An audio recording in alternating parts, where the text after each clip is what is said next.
Corona virus की। दरअसल corona virus की दूसरी लहर की रफ्तार भले ही कम हो गई हो, लेकिन विशेषज्ञ कह रहे हैं कि अभी कोरोना की तीसरी लहर भी आएगी और जो तीसरी लहर होगी वो पहले की दो लहरों से भी ज्यादा खतरनाक होगी। तो ऐसे में सवाल उठता है कि क्या तीसरी लहर को लेकर के इंतजामात चाक चौबंद हैं?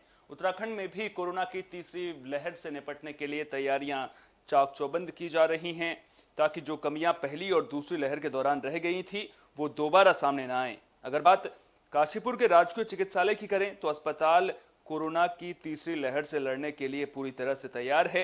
ये कहना है अस्पताल के सीएमएस डॉक्टर पीके सिन्हा का। इस अस्पताल में नगर के साथ साथ यूपी के सीमावर्ती ग्रामीण इलाकों से भी मरीज आते हैं, क्योंकि निजी अस्पतालों में इलाज महंगा है।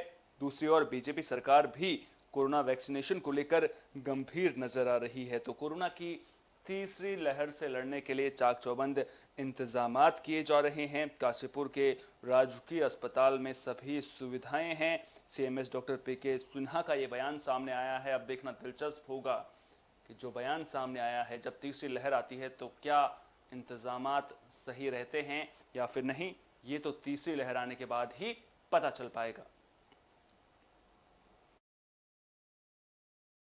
तीसरी लहर के लिए पूरी तैयारी कर रही है और सभी अस्पतालों में चल रही है। हमारे अस्पताल में भी बच्चों के लिए NICU, PICU वगैरह और जनरल मरीज रखने की सब व्यवस्था कर ली गई है। सर, जिस तरीके से अब बहुत मरीज बढ़ गए पहले से अपेक्षा। अब जनरल मरीज और डिलीवरी केसेस काफ़ी संख्या में मरीज भर्ती होना और OPD मरीज संख्या बढ़ गई है हमारे। उत्तराखंड में चुनाव के मद्देनजर कांग्रेस ने हमलावर रुख अख्तियार कर लिया है। महंगाई और बेरोजगारी के मुद्दे पर कांग्रेस लगातार प्रदर्शन कर रही है। सरकार को घेरने की कोशिश की जा रही है ताकि इसका सीधा सीधा फायदा साल 2022 में होने वाले विधानसभा चुनाव में भी मिल सके। हरिद्वार के बहादुराबाद में युवा कांग्रेस कार्यकर्ताओं ने बेरोजगारी और महंगाई के मुद्दे पर प्रदर्शन किया। कांग्रेस कार्यकर्ताओं ने कहा कि महंगाई और बेरोजगारी से देश बर्बादी की ओर जा रहा है, लेकिन सरकार इस पर ध्यान नहीं दे रही है। कांग्रेस कार्यकर्ताओं ने कहा कि उत्तराखंड में बीजेपी काम नहीं कर रही है, केवल मुख्यमंत्री बदल रही है। कांग्रेस ने महंगाई और बेरोजगारी के खिलाफ लगातार प्रदर्शन करने की बात कही है। अब इसका फायदा कितना कांग्रेस पार्टी को चुनाव में मिलता है, ये देखने वाली बात होगी। लगातार कांग्रेस की ओर से सरकार के खिलाफ हमलावर रुख अख्तियार किया जा रहा है।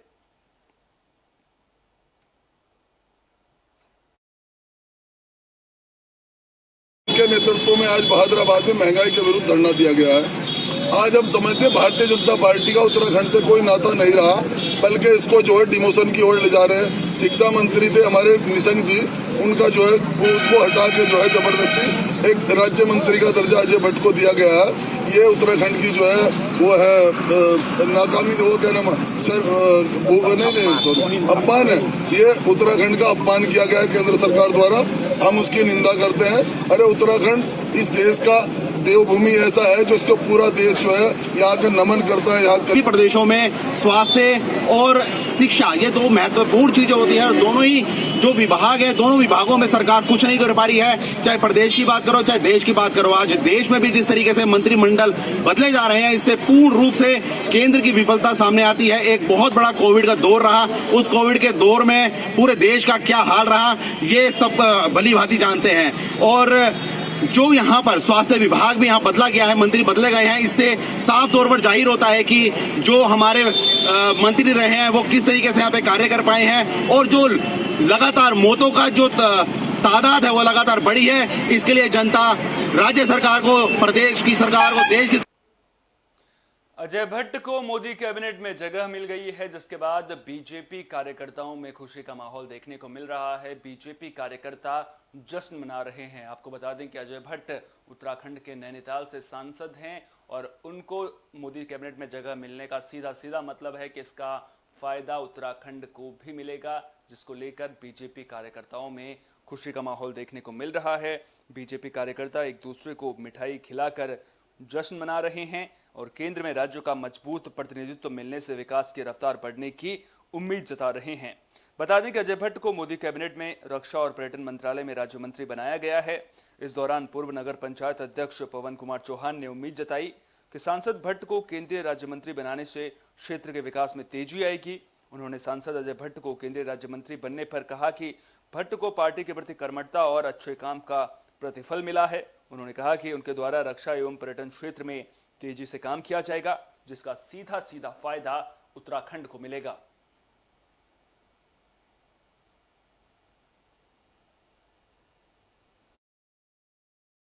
समस्याओं को अजय भट्ट जी ने वहाँ उठाया और माननीय नरेंद्र मोदी जी भी पूरे अवलोकन करते हैं, देखते हैं पूरी टीम को उन्होंने कैसे रखा है, कैसे बदला है, कैसे महत्वपूर्ण विभाग उसको दिए गए हैं, वो सब आप सबके सामने समस्याओं को अजय भट्ट जी ने वहाँ उठाया और माननीय नरेंद्र मोदी जी भी पूरे अवलोकन करते हैं, देखते हैं पूरी टीम को उन्होंने कैसे रखा है, कैसे बदला है, कैसे महत्वपूर्ण विभाग उसको दिए गए हैं, वो सब आप सबके सामने समस्याओं को अजय भट्ट जी ने वहाँ उठाया और माननीय नरेंद्र मोदी जी भी पूरे सरकार जनता तक स्वास्थ्य सुविधाएं पहुंचाने के लिए तमाम कोशिशें करती है। जो अस्पताल हैं उनको सुविधाओं से लैस किया जाता है, लेकिन उसके बावजूद अगर अस्पताल में इलाज न मिले तो आप क्या कहेंगे। दरअसल दिनेशपुर से भी ऐसा ही मामला सामने आया है, जहां एक घायल युवक इलाज कराने के लिए पहुंचा, लेकिन उसे इलाज नहीं मिल सका है, जिसके बाद सीधे सीधे स्वास्थ्य सुविधाओं पर सवाल खड़े हो रहे हैं। अस्पतालों में नज़ारा कुछ और ही देखने को मिल रहा है, क्योंकि सरकार खुद तो अपनी ओर से पूरी कोशिशें कर रही है। मारपीट में घायल एक युवक दिनेशपुर के प्राथमिक स्वास्थ्य केंद्र में पहुंचता है, लेकिन कई घंटों तक इंतजार करने के बाद भी उसका इलाज नहीं हो पाता है, जिसके बाद घायल युवक को जिला अस्पताल में भर्ती होना पड़ता है। तो यहाँ पर सबसे बड़ा सवाल ये उठता है कि प्राथमिक स्वास्थ्य केंद्र तो बना दिए जाते हैं, लेकिन जब वहाँ पर इलाज की सुविधा नहीं मिलेगी, मरीज को घंटों इंतजार करना पड़ेगा, तो फिर प्राथमिक स्वास्थ्य केंद्र बनाने का फायदा क्या है। अगर वहाँ पर इलाज ही मरीज को नहीं मिलेगा तो फिर ऐसे में बड़ा सवाल यहाँ पर ये उठता है कि कब जो प्राथमिक स्वास्थ्य केंद्र हैं वहाँ पर स्वास्थ्य सुविधाएं दुरुस्त होंगी, ताकि मरीजों को दर दर इलाज के लिए ना भटकना पड़े। थी कान पे चोट लगी हुई थी और मैं ये पुलिस थाने में आया, मुझे सर यहाँ पे लेके चले गए अपना सरकारी हॉस्पिटल में, और सर 15-20 मिनट पहले बैठे रहे हम और बाद में उन्होंने बोला 15 मिनट और रुक जाइए, डॉक्टर आने वाला है। पूरे 1.5 घंटे तक कोई डॉक्टर नहीं आया, कोई मेरा फर्स्ट एड किट नहीं दी गई। मेरा बहुत बुरा हाल था, मेरे 22 टाँके आए मेरे कान पे, मगर कोई ट्रीटमेंट नहीं हुआ मेरा। इसके बाद मैं रुद्रपुर जिला अस्पताल में जाके अपना ट्रीटमेंट करवाया मैंने, कोई सुनवाई नहीं हुई, उल्टा मुझे गलत शब्द बोला गया वहाँ पे।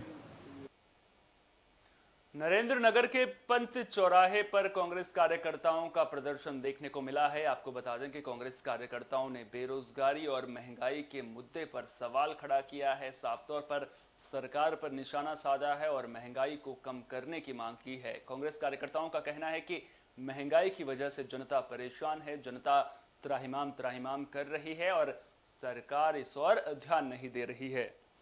तो नरेंद्र नगर के पंत चौराहे पर कांग्रेस कार्यकर्ताओं ने महंगाई को लेकर प्रदर्शन किया है। बढ़ती महंगाई, बेरोजगारी और भ्रष्टाचार को लेकर कांग्रेस कार्यकर्ताओं ने सरकार के खिलाफ जमकर नारेबाजी की। इस दौरान कांग्रेस कार्यकर्ताओं ने सरकार से महंगाई कम करने की मांग की है।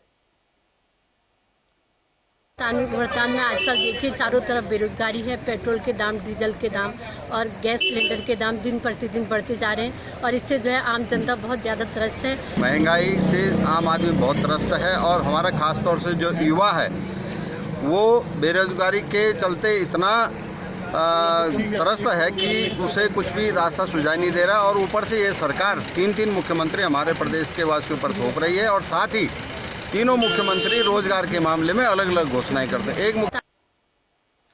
कई परिवार ऐसे हैं जो आज भी कोरोना काल की वजह से परेशान हैं। आज भी कई परिवार ऐसे हैं जिनकी नौकरी छिन गई है, जिन्हें रोजगार नहीं मिल पाया है। कई परिवार ऐसे हैं जिन्हें 2 वक्त की रोटी नसीब नहीं हो पा रही है। ऐसे लोगों के लिए सरकार की ओर से कई योजनाएं चलाई जा रही हैं। इसी कड़ी में बीजेपी के रुड़की से विधायक प्रदीप बत्रा ने गरीबों में मुफ्त राशन बांटी है। आपको बता दें कि हजारों लोगों को इसका फायदा मिला। इस मौके पर हजारों लोगों ने आधार कार्ड दिखाकर किट प्राप्त की। बता दें कि राशन किट केंद्र सरकार द्वारा हरिद्वार सांसद डॉक्टर रमेश पोखरियाल निशंक के सहयोग से दी गई। विधायक प्रदीप बत्रा ने कहा कि कोविड महामारी को लेकर केंद्र सरकार ने अक्षय पात्र किट बांटी है, जिसका लाभ कई लोगों को मिलेगा। आया हुआ जिसमें पूरे महीने का राशन है, जिसमें मसाले से लेके दाल से लेके चावल से लेके आटा, रिफाइंड, नमक, तिल, चीनी, तेल सभी मौजूद है। तो ये कोरोना में जो लोग परेशान हुए हैं, जिनके रोज़गार छूट गए, उनके लिए किट थी और सभी को यहाँ पर किट दी गई। सबके आधार कार्ड लिए गए, सबके कार्ड चेक करके सबको वितरित की गई और पूरी व्यवस्था पूर्ण ये कार्यक्रम किया गया। और मैं धन्यवाद करता हूँ अपने सांसद रमेश पोखरियाल निशंक जी का, जिन्होंने ये किट भेजी और हम उनके द्वारा ये किट जो है यहाँ पर बांट सकें। आया हुआ जिसमें हरिद्वार के लक्सर में पुलिस को बड़ी कामयाबी मिली है। पुलिस ने महिला की हत्या की गुत्थी को सुलझा लिया है। आपको बता दें कि 4 लोगों ने धारदार हथियार से गला रेत कर महिला की हत्या कर दी थी, जिसके बाद पुलिस ने मामले में बदमाशों की तलाश शुरू कर दी थी। अब इस मामले में पुलिस ने 2 आरोपियों को गिरफ्तार कर लिया है। वहीं 2 आरोपी अभी भी पुलिस की गिरफ्त से बाहर हैं। आपको बता दें कि यह मामला खानपुर थाना इलाके के दल्लावाला गांव का है। दरअसल शनिवार देर रात को जमीनी विवाद के चलते 4 लोगों ने महिला कमलेश की गला रेत कर हत्या कर दी थी। मामले का खुलासा करते हुए पुलिस ने 2 आरोपियों को गिरफ्तार किया है। 2 आरोपी अभी भी पुलिस की गिरफ्त से बाहर हैं, जिनकी गिरफ्तारी के लिए पुलिस लगातार दबिश दे रही है।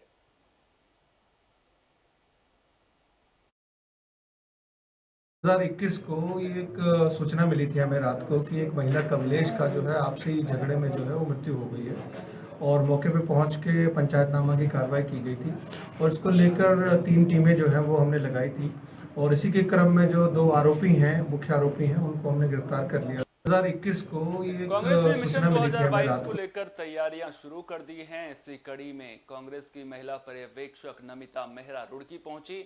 इस दौरान उन्होंने महिला कार्यकर्ताओं के साथ संवाद किया, उनकी समस्याओं को जाना और क्षेत्र में उनके द्वारा किए गए काम की जानकारी ली, ताकि मिशन 2022 में कांग्रेस पूरी मजबूती के साथ उतर सके और आने वाले चुनाव में जीत दर्ज कर सके। तो मिशन 2022 को लेकर कांग्रेस एक्टिव नजर आ रही है। चुनाव की तैयारियों को लेकर कांग्रेस की महिला पर्यवेक्षक नमिता मेहरा रुड़की पहुंची, जहां उन्होंने कांग्रेस महिला मोर्चा की अध्यक्ष से मुलाकात की। कांग्रेस महिला जिलाध्यक्ष ने बताया कि हरिद्वार की 11 विधानसभा में महिला विंग की समस्याओं और उनके द्वारा किए गए काम को लेकर चर्चा की गई। उन्होंने हाईकमान से गुहार लगाई है कि अगर वे 2022 के आने वाले चुनाव में महिला चेहरा उतारते हैं तो वे उत्तराखंड में बम्पर वोट से जीत दर्ज करेंगे।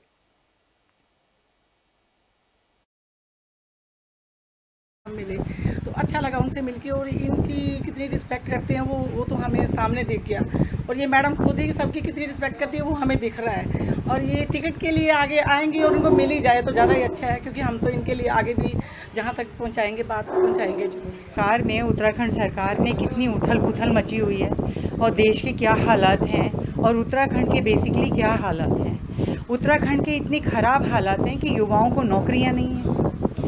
कोविड-19 का पीरियड रहा, जो बेचारा गरीब तबका है वो रोटी खाने के लिए मोहताज हो चुका है और ये अपने मुख्यमंत्री बदलने में लगे हुए हैं। तो इनको जनता से कोई लेना देना नहीं है। ये तो वो वाले नेता है कि जनता जाए भाड़ में और नेता त्रस्त, नेता मस्त।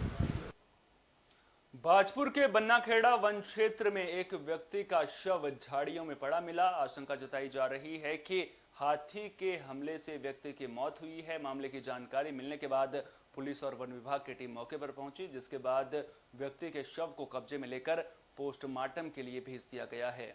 तो बाजपुर से यह मामला सामने आया है। युवक की पहचान बाजपुर के भीकमपुरी गांव के रहने वाले गुलाम नबी के रूप में हुई है, जो बाइक से जंगल की ओर जा रहा था, लेकिन जब वो देर रात तक घर नहीं पहुंचा तो परिजनों ने उसकी तलाश शुरू कर दी। छानबीन करने पर गुलाम नबी का शव झाड़ियों में पड़ा मिला।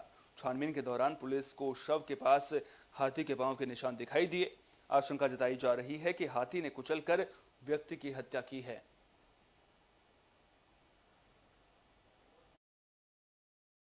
बन्नाखेड़ा के बीकमपुरी में एक व्यक्ति कल शाम से लापता था।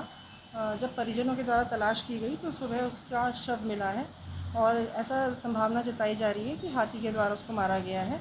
ये मृतक को पंचायतनामा भर के हमने भिजवा दिया है और आगे की कार्रवाई की जा रही है। रुड़की के दुर्गा मंदिर में नए पुजारी की नियुक्ति को लेकर बवाल खड़ा हो गया है। दरअसल मंदिर समिति को पुराने जो पुजारी हैं उनके खिलाफ शिकायतें मिली थी कि ये जो पुजारी हैं वो चोरी की वारदात को मंदिर में अंजाम देते हैं, जिसके बाद श्रद्धालुओं की ओर से भी कई तरह की शिकायतें की गई थी, जिसके बाद मंदिर समिति ने पुराने पुजारी को हटाकर नए पुजारी को नियुक्त कर दिया है। तो रुड़की के दुर्गा चौक मंदिर समिति ने दुर्गा मंदिर में नए पुजारी की नियुक्ति की है। समिति के अनुसार पहले मंदिर में सेवाएं देने वाले पुजारी के खिलाफ कई श्रद्धालुओं की लिखित शिकायत प्राप्त होने के बाद ये कार्रवाई की गई है। आपको बता दें कि रुड़की के सिविल लाइंस में पत्रकार वार्ता को संबोधित करते हुए समिति के अधिवक्ता प्रवीण तोमर ने मंदिर के पुराने पुजारी जगदीश पैन्युली पर गंभीर आरोप लगाए। उन्होंने कहा कि उनके खिलाफ लंबे वक्त से शिकायतें मिल रही थी। इसके साथ ही उनके द्वारा मंदिर के गल्ले से मंदिर परिसर के सीसीटीवी कैमरे बंद करने के बाद पैसे चोरी करने का आरोप भी लगाया गया है। पूर्व सांसद और समिति संरक्षक राजेंद्र बौड़ी ने कहा कि मंदिर में जेवरात, नकदी और कपड़ों के रूप में काफी कीमती सामान श्रद्धालु चुराते हैं, लेकिन सामान में काफी हेरफेर का मामला सामने आया है। अध्यक्ष अशोक कुमार वर्मा ने बताया कि समिति समाज हित में कई काम करती है। पिछले 25 सालों में समिति द्वारा कई निर्धन कन्याओं का विवाह करवाया गया। इसके साथ साथ कई तरह के काम भी किए जाते हैं, लेकिन पुजारी के खिलाफ शिकायतें मिलने के बाद उन्हें हटा दिया गया है। वहीं अब आपको इस पूरी खबर पर अपडेट दे देते हैं। जो नए पुजारी के खिलाफ जो पुराने पुजारी हैं उन्होंने मोर्चा खोल दिया है। समिति प्रबंधन के खिलाफ मोर्चा खोल दिया है।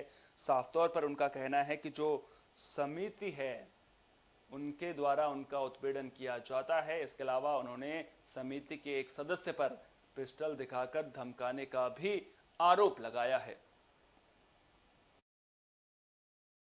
समाज में भ्रम फैलाया गया कि ये मंदिर में कोई समिति नहीं है, क्योंकि समिति ने कभी प्रेस नहीं की, समिति ने कभी प्रेस रिपोर्ट नहीं की, तो उसके बारे में समाज में जानकारी नहीं दी।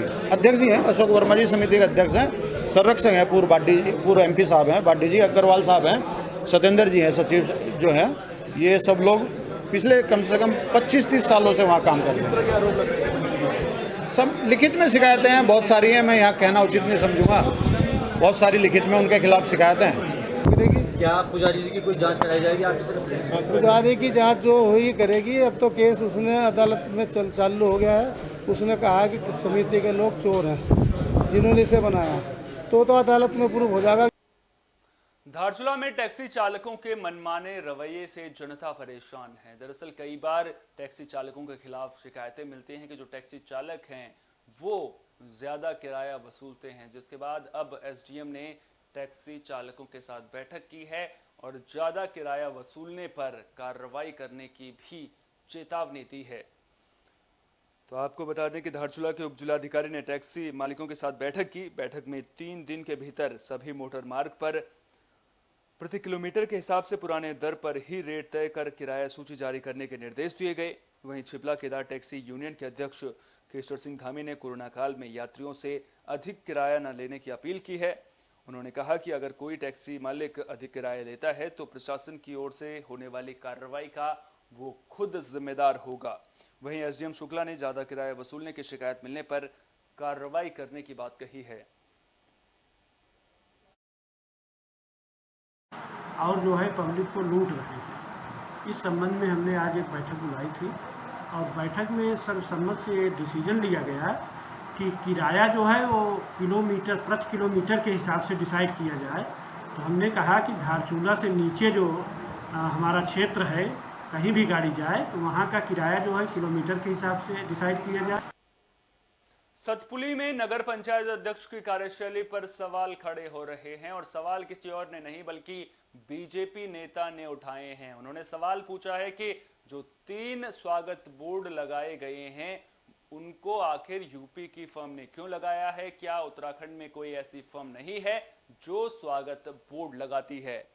तो नगर पंचायत अध्यक्ष की कार्यशैली को लेकर सवाल खड़े हो रहे हैं। उन्होंने कहा कि इन बोर्ड के लिए केवल 3 ही कोटेशन आई, वो भी यूपी से, जबकि इनके टेंडर उत्तराखंड के अखबारों में छपे थे। तो उत्तराखंड से पहले उत्तर प्रदेश वालों को कैसे पता चला? साथ ही उन्होंने सवाल पूछा कि नगर पंचायत हर बड़े छोटे सामान को यूपी से ही क्यों मंगाता है, जबकि ऐसा कोई भी सामान नहीं है जो उत्तराखंड में ना मिलता हो। बीजेपी नेता जगदम्बा डंगवाल ने कहा कि प्रशासन सतपुली नगर पंचायत के द्वारा किए जा रहे सभी कामों की जांच करे और अगर जांच नहीं होती है तो वे इसके खिलाफ बड़ा जन आंदोलन करेंगे। तो अब नगर पंचायत अध्यक्ष की भूमिका पर सवाल खड़े हो रहे हैं। अब देखना दिलचस्प होगा कि बीजेपी नेता के इस पूरे मामले को उठाने के बाद प्रशासन इस मामले में क्या कुछ कार्रवाई करता है और फिर कार्रवाई कब तक होती है। एक बोर्ड की कीमत लगभग 5 लाख से ऊपर या 4 लाख के बीच में है। और आज की डेट में सभी लोग स्वाभाविक जानते होंगे कि इस बोर्ड की वास्तविक कीमत इतनी नहीं हो सकती, क्योंकि जब हमने भी खुद बोर्डों के बारे में इधर उधर पता करा, बोर्डों की वास्तविक कीमत बहुत कम है। लिखने के लिए तो हम कुछ भी लिख देंगे या जो भी, क्योंकि ये निविदाएँ उत्तराखंड की निकली थी, उत्तराखंड के पेपर में निकली थी। घर के आगे वो नहीं है, वहाँ सार्वजनिक स्थान है, वो उनका घर वो तो सार्वजनिक स्थान है, तो वहाँ पर देख लीजिए ना आप कितनी पार्किंग की जगह है, कितनी गाड़ियाँ खड़ी होगी वहाँ पर। इस लागत के बोर्डों में एक बोर्ड जो है 4,40,000 का, एक बोर्ड जो है 3,80,000 का, एक बोर्ड जो है 4,10,000। एक बोर्ड की कीमत लगभग। मेरे साथ इतना ही। देश दुनिया की तमाम अहम खबरों के लिए आप देखते रहिए विस्टा न्यूज। मुझे दीजिए इजाजत। नमस्कार।